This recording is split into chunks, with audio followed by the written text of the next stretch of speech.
Salut à tous, j'espère que vous allez bien.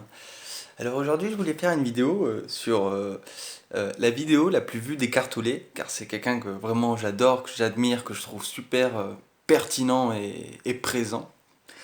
Eckhart Tolle, en plus il a plus de 70 ans et il continue toujours à faire des vidéos YouTube, du coup il m'inspire d'autant plus. Et c'est le grand écrivain du livre Le pouvoir du moment présent que je vous recommande d'autant plus en cette période de confinement et de présence qu'on a besoin de bien ressentir, de bien palper, de bien agir à partir de celle-ci et non pas des pensées.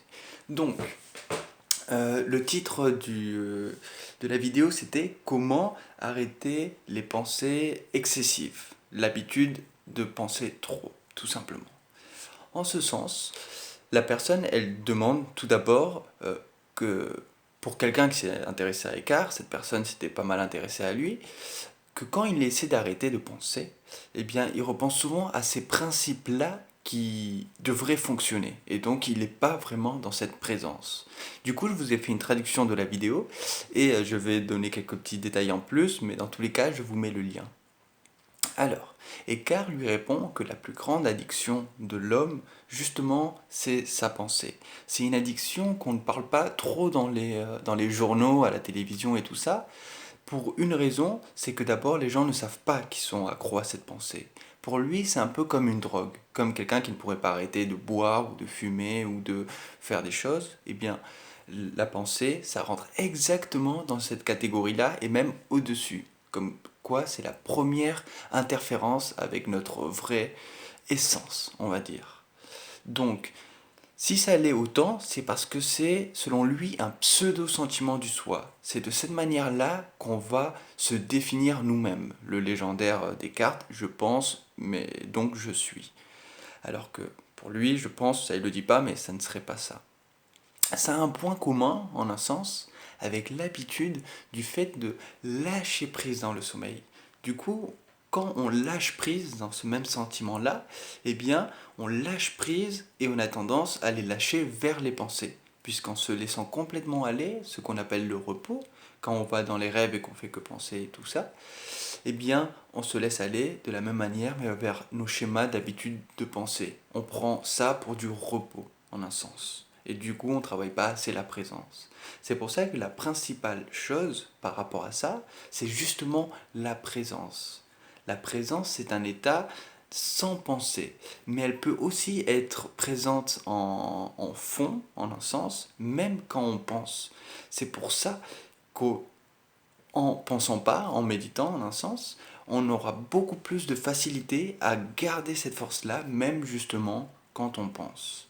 La pensée, selon lui, c'est le principal truc qui va faire des ravages et de la confusion dans la vie de tous les jours.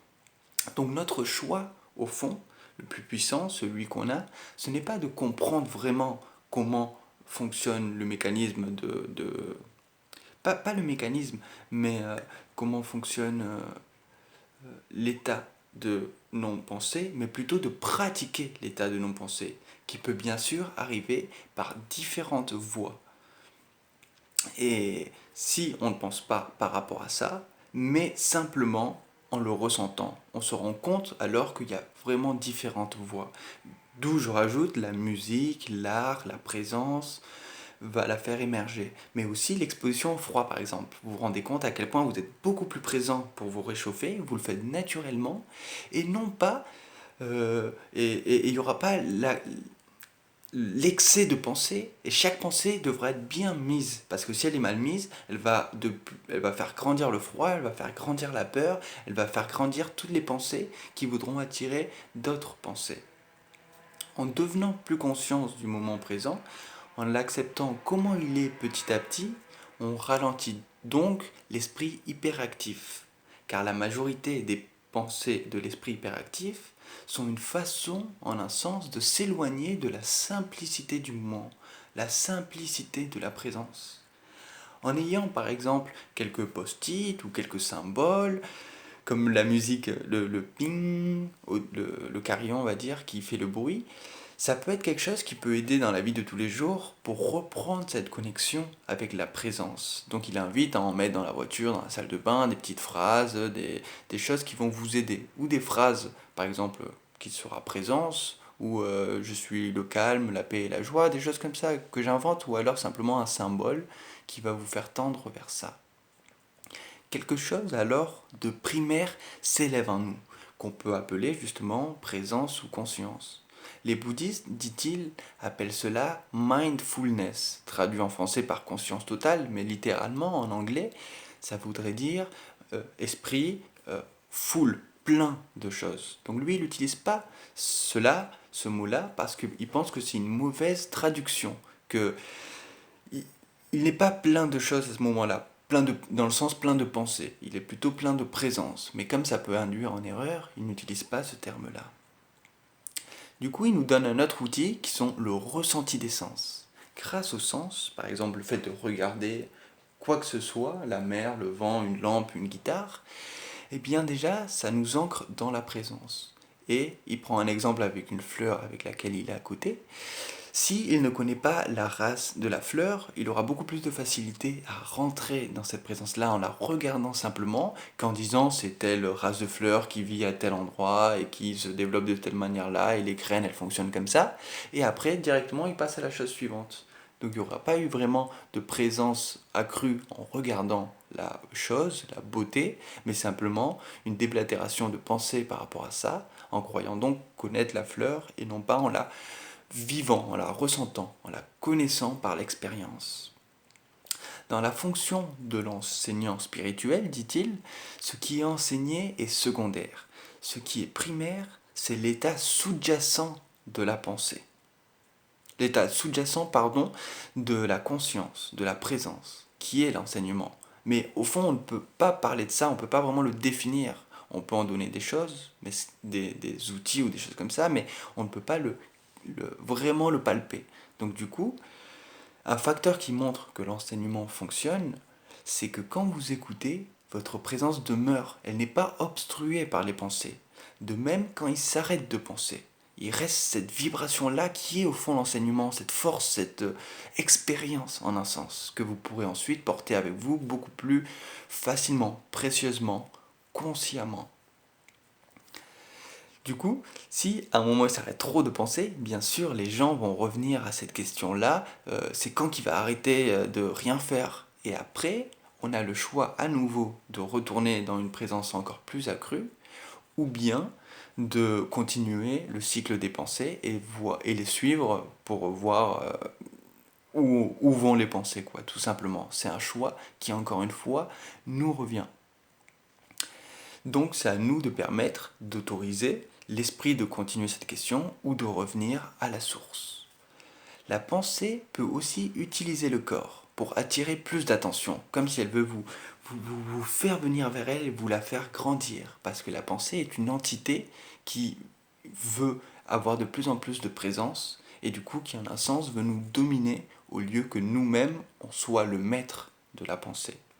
Il prend l'exemple là de la faim et du restaurant, c'est-à-dire quelqu'un dans la salle qui commencerait à avoir faim et qui du coup se demanderait dans quel restaurant il va aller manger, qu'est-ce qu'il va faire ensuite, est-ce que là c'est meilleur, est-ce que là c'est moins cher, et qui du coup perdrait naturellement le fil du dialogue, de l'information, du message que la personne était en train de lui transmettre.